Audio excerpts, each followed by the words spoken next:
Bismillahirrahmanirrahim. Assalamualaikum warahmatullahi wabarakatuh. Allah Subhanahu wa taala berfirman, وَلَنَبْلُوَنَّكُمْ بِشَيْءٍ مِّنَ الْخَوْفِ وَالْجُوعِ ونقص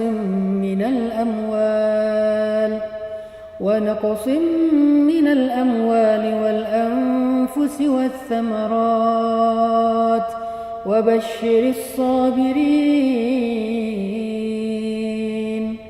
الذين إذا أصابتهم مصيبة قالوا إنا لله وإنا إليه راجعون. Allah Subhanahu wa taala menyampaikan di dalam ayat ini tentang salah satu di antara cara untuk bisa bersabar. Karena sesungguhnya sabar itu adalah ketika kita bisa tenang menghadapi satu ujian atau musibah. Terutama di awal kejadian.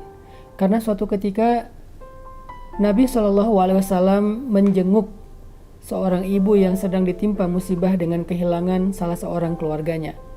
Kemudian Nabi masuk ke dalam rumah itu, lalu Nabi memberikan nasihat kepada ibu yang sedang dalam keadaan bersedih. Kata Nabi, "La ba'sa, tidak apa-apa. Sesungguhnya musibah ini adalah penggugur dosa." Kemudian perempuan ini mengatakan, "Gak apa-apa, kamu tidak merasakan apa yang saya rasakan." Dia tidak tahu kalau yang berbicara itu adalah Rasulullah SAW. Sehingga kemudian Nabi SAW mengatakan, "Kadzalika idzan." Ya udah kalau begitu, kata Nabi. Nabi minta izin pulang dan Nabi pun pergi. Ketika Nabi sudah pergi, orang-orang memarahi perempuan tadi mengatakan, "Ya amatullah, ibu tahu nggak tadi yang berbicara itu siapa?" Ibu ini menjawab, "Memangnya siapa? Dia adalah Rasulullah SAW yang datang secara sengaja untuk menghibur ibu, mendoakan ibu dengan kebaikan." Makanya Nabi memberikan nasihat, "La ba'sa tahurun insyaallah." Nggak apa-apa, ini sebagai penggugur dosa.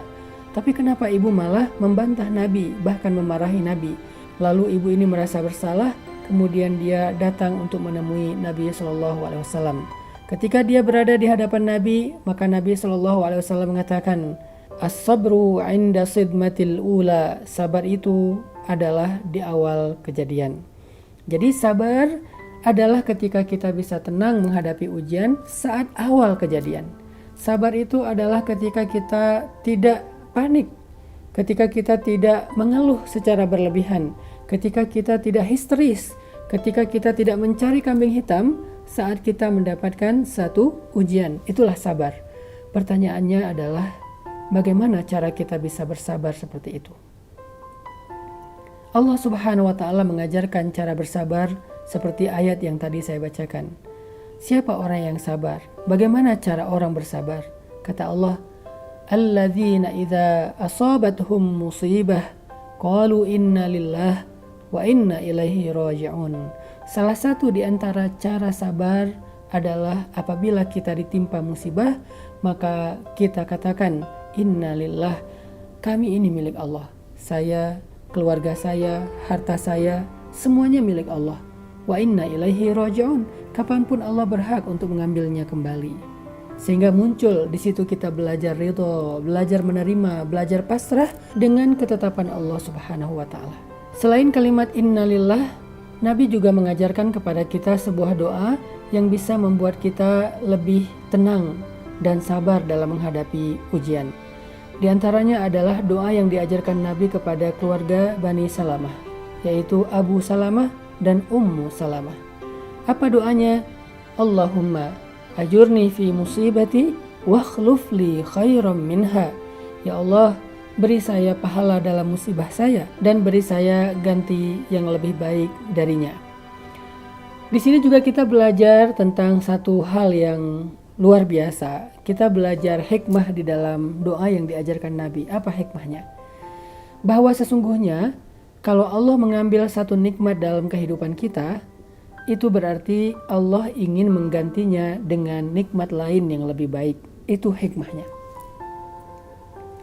Sehingga ketika kita membaca doa Allahumma ajurni fi musibati wa akhlif li khairan minha, kita sedang self-awareness, sedang mengingat kembali, membangun lagi kesadaran diri bahwa sebetulnya kita bukan lagi dikasih musibah, tetapi Allah lagi mau mengganti nikmat yang lama dengan nikmat yang baru.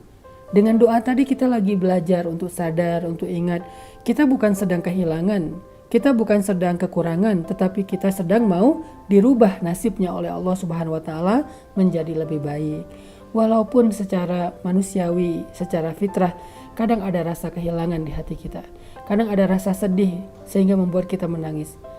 Dan tidak ada dosa ketika seseorang menangis atau menitikkan air mata. Yang dosa adalah ketika dia berkeluh kesah dan berputus asa.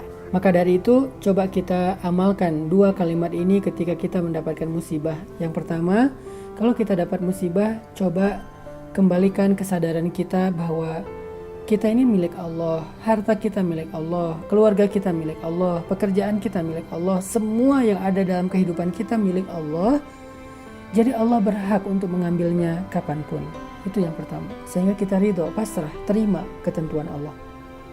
Yang kedua, kita belajar dengan membaca doa yang diajarkan Nabi tadi tentang bahwa sesungguhnya Allah tidak pernah mengambil sesuatu dari hambanya secara zalim.